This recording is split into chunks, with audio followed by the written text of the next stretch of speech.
Hello, students, and welcome to History Bites with Mr. Little. I am Mr. Little, and today we're going to look at Chapter 20, Part 3, Oceania in World History. Oceania, of course, referring to the region around Australia, New Zealand, and the Pacific Islands. So by the end of this History Bite, you'll be able to answer the following essential questions. How did political developments in Oceania compare with the rest of the world during this time? And how did technological and environmental developments in Oceania impact Afro-Eurasia during this time? So let's start with some technological developments, and this has been covered a little bit already. But during this time, a large number of technological developments led to an expansion, a migration, if you will, of the people from Oceania to further places that they had previously gone before. And this is in part because of a number of developments in sailing technology, such as the lug sail, which allows you to sail with monsoon winds, the outrigger boat, which helps with stability, and of course, understanding the monsoon winds. It was the Malay people who were the first ones that we know of to understand how monsoon winds work and use them to their advantage. These technological developments allowed the peoples from Oceania, such as the Polynesians, the Maori, and the Malay, to expand out of their homelands and into other places during this time. For example, the Malay made their way all the way over to Madagascar, the island off the coast of Africa, in which they populated with both Malay and Bantu. And so Madagascar's linguistic profile is one of the most unique in world history today. The Polynesian people went east to the islands of Hawaii and what we now call Easter Island. And the Maori people went south from their homes south of New Guinea and settled in the island of New Zealand. And here's a map of some of that diffusion. Now, all of this expansion out of their homelands in the Pacific Ocean, in the islands of the Pacific Ocean, led to a diffusion of technology and goods, as we have seen repeatedly throughout history. So, for example, this lug sail became a really big part of the ships who traded in the Indian Ocean trade network.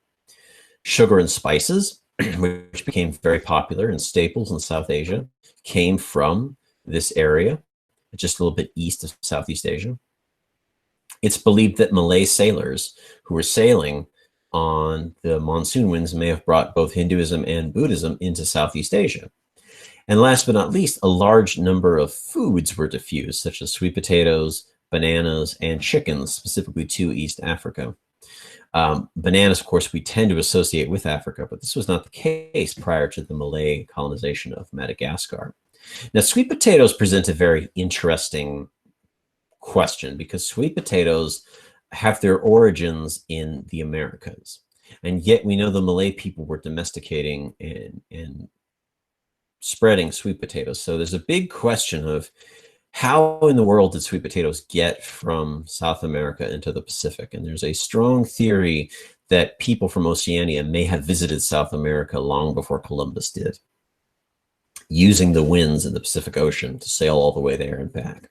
It is of yet not proven, but it's a very interesting theory, and one that really does leave a gigantic gap of this question: where do sweet potatoes come from? If they're domesticated in South America, how do they find their way into the Pacific? It's a good question. Now, of course, as the people from Oceania spread out, they began to colonize the various islands on which they lived. And this resulted in a population growth. And you have the growth of small-scale farming on lots of these islands, such as bananas, taro roots, sweet potatoes. Pigs and dogs and fish are farmed and grown to be slaughtered for meat. Fish, in particular, are an interesting case because we see the development of something called fish ponds, which are artificial fish ponds in which the people create a sort of pond that goes in and out with the tides. But it keeps the fish inside, but provides it with new water so that the fish remain healthy and then eventually can be harvested and eaten. It's a very interesting sort of system for maintaining a steady supply, a predictable supply of protein. But these islands, of course, are susceptible to environmental damage, especially if the populations grow too high. And while most islands didn't suffer catastrophic environmental damage, Easter Island in particular is a famous case of ecological collapse. perhaps in part due to deforestation and soil erosion, although perhaps also in part due to the introduction of invasive species from other islands that may have damaged the environment on that island. It's not entirely clear why the ecology and the society in Easter Island collapsed, but it did. And this is an example of the potential impact that humans can have on the environment on such a small scale. The Maori who settled New Zealand came into contact with the largest flightless bird humans have ever seen, which was the moa bird, which, if you want to picture a moa bird, think about an ostrich that's about 10 feet high, and you have a moa bird. And then think of an even bigger bird that's a flying bird called the host eagle that hunts the moa bird. Its wingspan is about 6 feet across. And you've got the largest birds humans ever came into contact with. But within about 200 years of the Maori settling New Zealand, these birds were both gone, and now they only exist in the fossil record.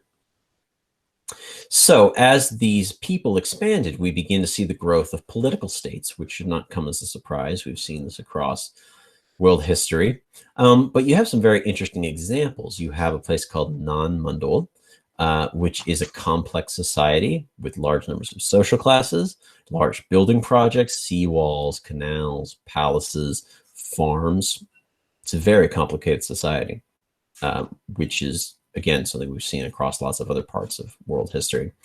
You also see smaller chiefdoms on some other islands, and sometimes kings even trying to unite multiple islands together under one rule.